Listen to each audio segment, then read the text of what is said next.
Work to replace the ships that transport UK military equipment around the world is still in its early stages. Here we look at the background and requirements of the Strategic Sealift, future SSLF. Program. Context. The mod relies heavily on its strategic transport ships to deliver equipment and supplies around the world.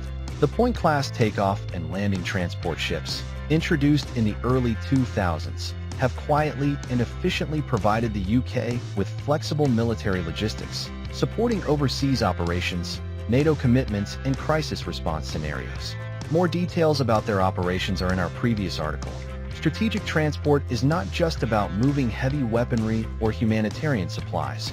It is a vital enabler of expeditionary warfare, ensuring that UK forces can deploy quickly and at scale. The Integrated Review 2021 and subsequent updates have highlighted a renewed focus on global presence and resilience, highlighting the need to maintain a capable and modern Sealift fleet.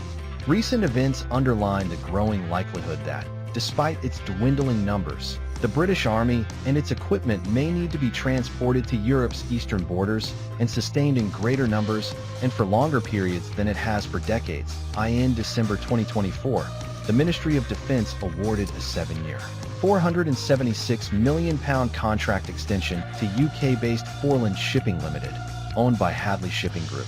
The existing ships are managed by FSL, but the Treasury is the primary insurer for ships that may have to enter war zones where normal marine insurance does not apply. The contract extension ensures continuity for now, but is effectively a stopgap measure used to defer the looming capital costs of replacing ships built in the early 2000s with an estimated lifespan of around 25 years. FSL will continue to operate 4 RORO vessels: MV Heartland Point, MV Anvil Point, Hurst Point, and Eddystone, securing jobs for around 150 British sailors, 97% of whom are also naval reservists. There were originally 6 vessels, but 2, MV Longstone and MV Beachy Head, were released on commercial charter in 2011, generating interim income while remaining strategic assets until fully sold. Despite this investment, the charter agreements for the Point-class vessels are nearing the end of their term, and consideration of their replacement is urgent. In January 2025, the mod issued a Request for Information (RFI) to industry for the Strategic Sealift, future SSLF program.